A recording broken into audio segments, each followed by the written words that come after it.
Take 143. What is going on, guys? Welcome back to my brand new series, Road to Champ in FFA. This is currently episode 3. My name's Jimbo. Before we get straight into this, I have one quick question. I just want you guys to answer in the comments below. Do you think I should make it so every episode is more than one game in it, where I can cut it up, make it into maybe 1 or 2 games, so the process of the qualifiers goes a bit quicker even, or I can keep how it is, where I'm having one game in each episode, and just a quick question for you guys to answer in the comments below. Other than that, I want to get straight into the gameplay, so we'll get right into the game right now. God damn, FFA on Fathom. I have not played this yet in a free-for-all. This should be fun. I love this map. A lot of people hate this one. I love it because all the cool little jumps. Some of you may have already seen me do some of these on Gamescom. At Gamescom. But see if I can show you some new tricks. So just before this game starts, before we get into it, I am watching my last 2 videos. There's a couple of things that I already know I need to improve on. Eye contact, I was thinking about that then, so I'm going to try and do that a bit more. Obviously, I can't do that when I'm in game, but I'll try and do a lot better at eye contact. Another thing is keeping straight to the point. There's so many times I was watching it, I'd be talking about something, and then suddenly I'd see a camo, and I go, oh, it's like basically just going, oh, shiny, yeah! So hopefully we'll get straight into the game. I always love going for camo straight away, and keeping up to date with it, because it's like such a powerful power-up to use when I'm, if it's put in the right hands. Good way to start the day. So, in today's episode, obviously despite us getting the W, hopefully, I just wanted to talk about one subject. And it's like, what I want to talk about today is my mentality when I'm in FFA games. So, I've been an FFA player for quite a long time, back from early days of Halo 3. And I used to love playing Lone Wolf. Some of you may already know that. What the heck?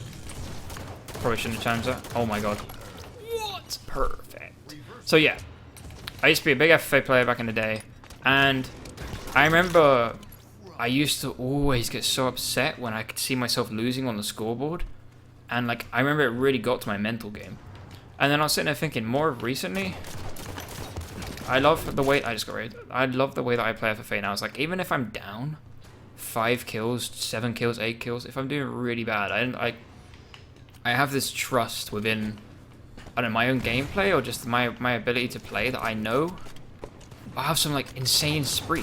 It happens literally every game. I don't understand it. It's awesome though. I'll just have this random spree where I'll just go completely off.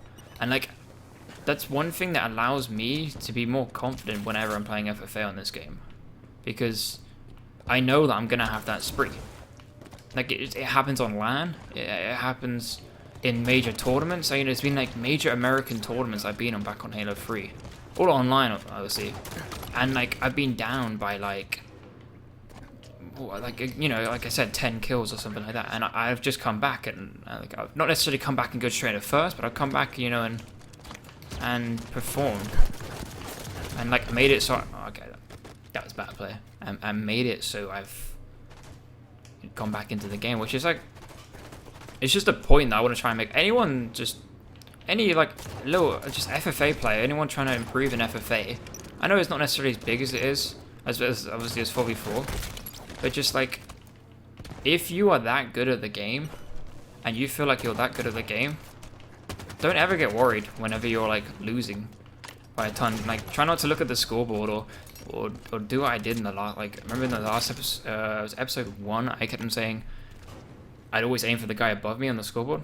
It's small stuff like that allows you to improve in FFAs. But that's just one thing that you just have the mentality to try and do every game, is just always know that if you are good enough, then you have the ability to just come back.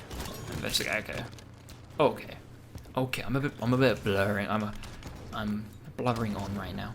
So another thing, especially just because it's specifically Fathom, there's a couple jumps that I've seen Team Beyond post. Obviously there's this one which I showed at Gamescom. What the heck. Which is quite a good one to do on Fathom, because this map's in arena for flag, I believe. We played it for Slayer, so like that's quite a useful jump. Obviously easy one way bottom mid to top mid. Usually what I do is I grab camo and then I do the jump and get railgun. You know, it's a way that I can straight away be the dictator of the game. There's a couple other jumps. Obviously you got the sneaky jump. I'll try and show it to you guys. It's there on my camera right now, but I can't really show it to you guys.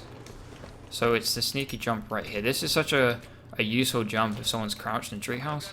It's just going up there, crouch, and clambering up here. Like I've just got hold of complete height. And that's a nice little jump that I like to use quite a lot. It's not necessarily a hard one. You know, obviously 343 put that in there. You can do it on both sides of the map. So on both treehouses they're called. So I can do it on this side as well, and obviously red side. But like, there is a ledge here. So if anyone's chasing you down this way, you can jump on that ledge and probably ground pound them or something. Everyone crouches in that spot. But yeah, that's a little area to another new jump, I guess you could say. And then there's this new one that got recently shown on Team Beyond. Now I can't do this every time, but I did it at Gamescom, but I never actually showed it on stream. That camera is so delayed. So I was kind of upset in a way that they started showing it on Team Beyond, but then I was sitting there thinking like it's gonna get public at some point.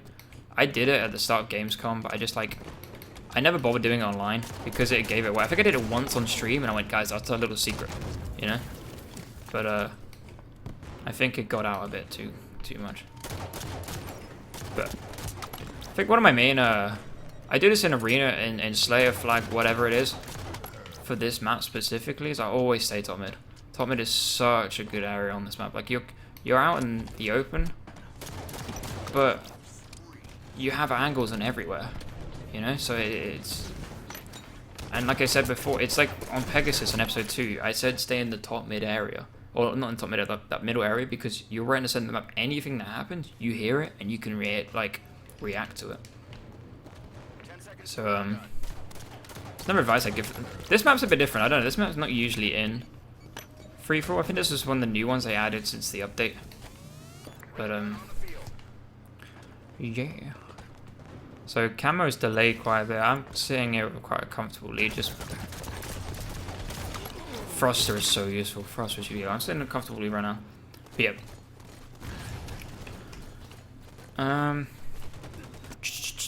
What else was I think? I had another thing I wanted to talk about.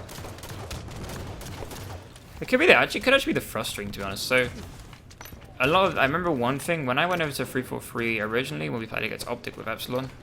I remember one thing that Strong Side said to us and as a whole is literally abuse your thruster.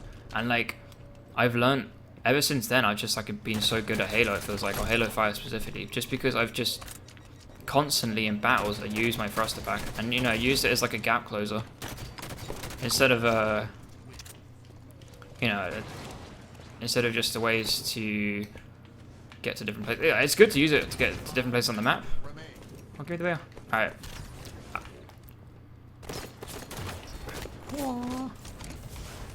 I don't know. I'm trying to like.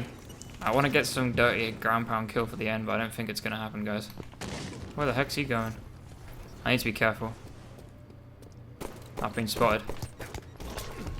Oh no! No! No! No! No! No! No! Getting cocky. Getting cocky. So, just a follow-up to... Okay, I'm dead. Okay, just a follow-up to my question before I started this game. About whether we want one episode where it's a full game like this, where maybe I cut the odd bit out. Where I'm just basically talking about absolute rubbish, or I could upload, like, say, game 1 or game 3 and 4 in one episode and edit out. I was legit getting scared then. I was getting cocky, and this cartoon guy was actually catching up. God damn, that was close. That's what I'm back on my stride now, guys. I'm back on my stride. It's another reasonably easy first place. Fathom's a different map. So that concludes episode 3 of my Road to Champ series. Another win in the bag. So it's a second place, a first place, and another first place. We'll quickly go over the scoreboard just in case you guys want to know this. I went 25 kills, 2 deaths, and 2 assists, and 14 deaths. Some reason I matched all Onyxes. That's kind of... I wasn't expecting that. Like, this guy's Onyx 1800. Like, champion, I think, is like 2100 Onyx. So, to be matching them, that's kind of weird. But, yeah. Thanks for watching, guys. I will see you in the next episode. Make sure you like, comment, and subscribe. I want to hit 100 subs. It allows me to make my YouTube channel link a lot more easier for you guys to find. But, yeah. Thanks for watching, guys, and I'll see you later. Bye.